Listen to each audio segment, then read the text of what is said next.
Salam sejahtera untuk kita semua. Kita berjumpa lagi dalam program 100 hari berdoa. Saudara-saudaraku yang kekasih, sebelum kita membawa doa kita kepada Tuhan, mari kita ikuti firman Tuhan, namun sebelumnya kita berdoa. Bapa yang baik, kami membutuhkan kasih-Mu, kami membutuhkan kemurahan-Mu. Saat mana kami akan membawa doa dan permohonan kami. Kami rindu untuk dikuatkan oleh firman Tuhan. Berfirmanlah ya Allah, kami siap mendengar, dalam nama Yesus kami sudah berdoa. Amin. Pembahasan kita pada saat ini adalah The Spirit of Truth atau roh kebenaran. Saudara yang kekasih, kemarin kita sudah membahas tentang oknum ketiga di dalam oknum kealahan, yaitu Allah Bapa, Allah Anak, dan lebih khusus kepada Allah Roh. Dan sekarang kita akan membahas tentang roh kebenaran atau The Spirit of Truth. Nah saudara, apa arti dari roh kebenaran? Ya, roh kebenaran adalah Roh Kudus, Roh Allah, atau Roh Suci itu sendiri yang nantinya akan katanya menuntun kita di dalam kebenaran. Seperti yang tertulis di dalam Yohanes 16 ayat 13 dan 14 berkata, "Tetapi apabila Ia datang, yaitu Roh kebenaran, Ia akan memimpin kamu ke dalam seluruh kebenaran, sebab Ia tidak akan berkata-kata dari dirinya sendiri, tetapi segala sesuatu yang didengarnya itulah yang akan dikatakannya, dan Ia akan memberitakan kepadamu hal-hal yang akan datang. Ia akan memuliakan aku, sebab Ia akan memberitakan kepadamu apa yang diterimanya daripadaku." Saudaraku yang kekasih, sesuai dengan ayat yang ada di dalam Yohanes 16 ayat 13-14 mengatakan bahwa roh kebenaran akan memimpin kita dalam seluruh kebenaran.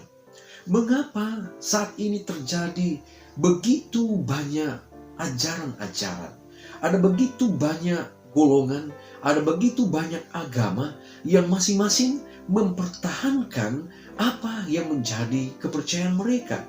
Saudara, satu hal yang harus kita pikirkan, kalau kita mau dituntun oleh Roh Kudus, kalau kita saat mempelajari Alkitab, membiarkan diri kita dituntun oleh Roh Kudus, maka pasti Ia akan memimpin kita ke dalam seluruh kebenaran.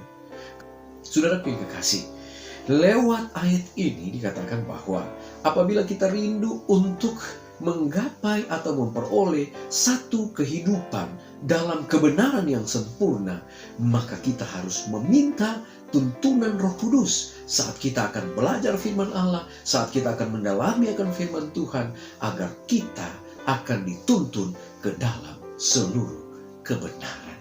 Saudaraku yang kekasih, itulah fungsi dari Roh Kudus. Dia akan datang untuk menuntun kita di dalam kebenaran. Nah, di dalam Desire of Ages, halaman 671, Ellen G. White menuliskan seperti ini. Melalui tulisan suci Roh Kudus berbicara kepada pikiran dan mengesankan kebenaran di hati. Demikianlah Dia menyingkapkan kesalahan, mengusirnya dari jiwa. Melalui roh kebenaran yang bekerja melalui firman Allah, Kristus menundukkan umat pilihannya bagi dirinya.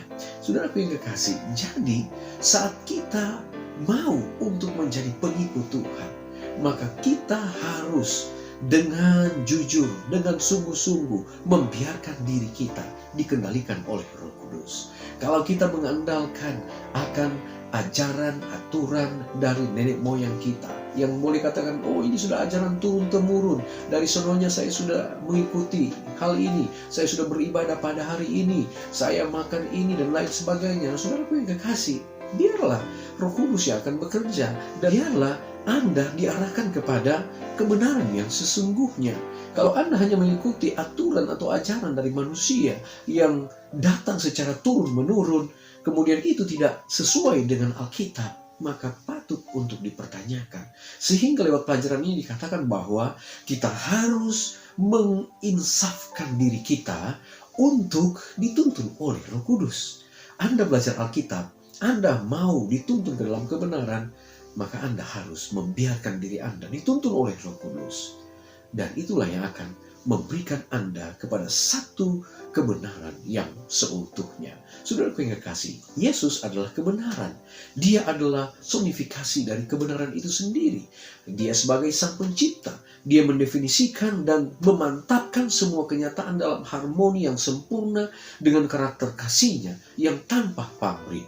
Setan, dia memperkenalkan kebohongan, dan kebohongan dia berikan kepada dunia, dan dia mencoba untuk membangun realitas egoisme baru yang sebenarnya hanyalah ilusi besar yang mengarah kepada kematian. Dan banyak orang yang sementara tergiur dengan hal tersebut. Roh Kudus adalah Dia yang dapat membuka mata kita terhadap semua kebenaran Alkitab seperti halnya di dalam Yesus. Bukan hanya sepotong-sepotong, kita harus mengimani akan kebenaran itu secara seutuhnya. Hukum Allah contohnya, kita harus praktekkan atau mengikuti akan ke-10 perintah Tuhan, 10 hukum Tuhan. Kalau kita hanya mengikuti hukum pertama, kedua, ketiga, kemudian hukum keempat kita abaikan, dan seterusnya, 5 dan seterusnya kita lakukan, itu menjadi satu pertanyaan untuk kita. Sehingga kita diajak untuk boleh meminta tuntunan Roh Kudus agar benar-benar apa yang kita dapatkan lewat firman Allah adalah sesuai dengan kehendak Allah, bukan hanya sebatas pemikiran manusia. Saudaraku yang kekasih di dalam Tuhan, maukah Anda membiarkan Roh Kudus memuliakan Yesus dalam hidup Anda dengan memimpin Anda ke dalam kebenaran melalui firman-Nya? Apakah Anda tidak hanya akan membiarkan Dia mengungkapkan kebenaran kepada Anda, tetapi juga membiarkan Dia mengubah hati Anda untuk menjadi selaras dengan realitas cinta tanpa pamrih dari Tuhan? Saudaraku yang kekasih dalam Tuhan kita Yesus Kristus, kebenaran di dalam Alkitab bukanlah sesuatu yang tidak nyata atau sekedar teori, seperti yang sering dimunculkan oleh filsafat dunia. Sesungguhnya, kebenaran meliputi secara pribadi dan setia kepada Pencipta dan Penebus kita yang disebut Allah untuk semua kebenaran.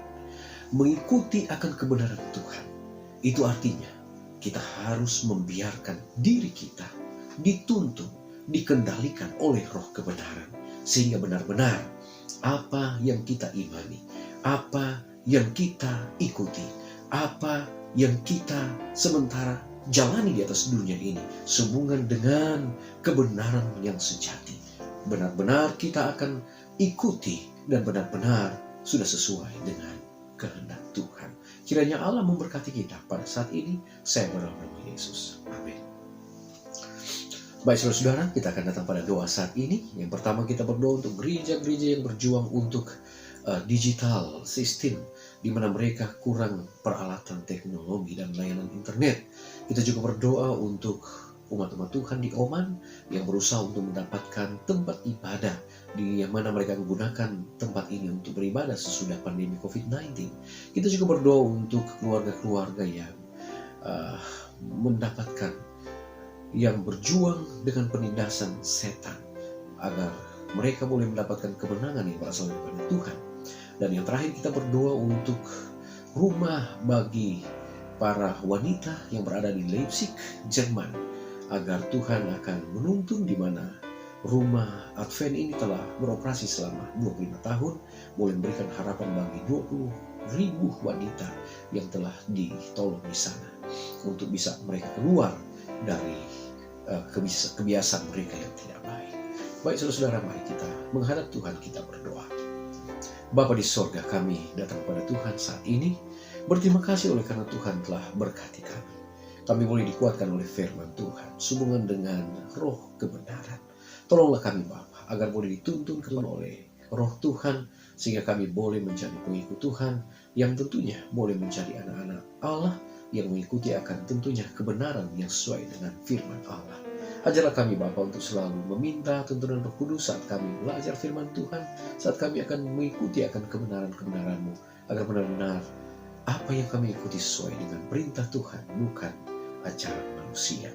Kami berdoa saat ini Bapa untuk pokok-pokok doa, di antaranya ada beberapa gereja yang saat ini Tuhan, ketika pandemi COVID-19, mereka membutuhkan jaringan yang baik untuk boleh memberikan kabar keselamatan lewat online. Mereka membutuhkan peralatan teknologi yang tentunya memadai untuk menyokong akan uh, kegiatan ibadah secara live streaming. Bantulah mereka Bapa agar ada jalan keluar yang mereka boleh miliki sehingga mereka boleh membawakan kegiatan live streaming ibadah dengan baik, semuanya dikembalikan untuk kemuliaan Tuhan. Kami juga berdoa Bapa untuk umat-umat Tuhan yang berada di Oman, di mana mereka membutuhkan campur tangan Tuhan untuk kiranya boleh mendapatkan satu tempat ibadah di mana mereka akan gunakan sesudah pandemi COVID-19 ini.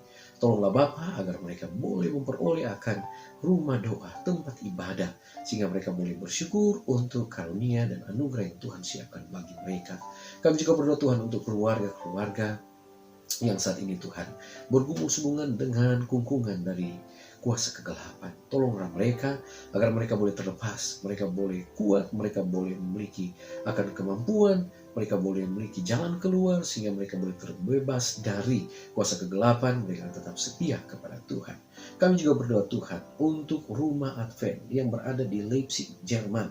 Tuhan berkati di mana lewat rumah Advent ini telah menampung sudah kurang lebih 2.000 wanita yang tentunya pekerja-pekerja malam, di mana mereka Tuhan membutuhkan rehabilitasi. Tuhan berkati sehingga lewat rumah Advent ini yang berada di Jerman boleh menolong para wanita ini untuk bisa meninggalkan hal-hal buruk yang mereka lakukan dan mereka boleh juga mengenal kebenaran. Terima kasih Bapa. Ini menjadi doa kami. Kami percaya Tuhan sudah mendengar dan Tuhan berkati juga semua umat-umat Tuhan yang mengikuti kegiatan 100 hari berdoa ini. Tuhan akan berkati dengan berkat kesehatan, berkat kekuatan, usaha mata pencarian diberkati oleh Tuhan. Lebih daripada itu Tuhan, Engkau luputkan kami semua dari pandemi COVID-19. Terpujilah Engkau ya Allah dengar doa kami. Dalam nama Yesus kami sudah berdoa. Amin. Baik, umat-umat Tuhan dimanapun Anda berada, pertemuan kita saat ini telah selesai. Kita akan jumpa lagi pada besok hari dalam program yang sama. Mari terus berdoa. Kita tidak berdoa sendirian, Tuhan Yesus memberkati kita. Amin.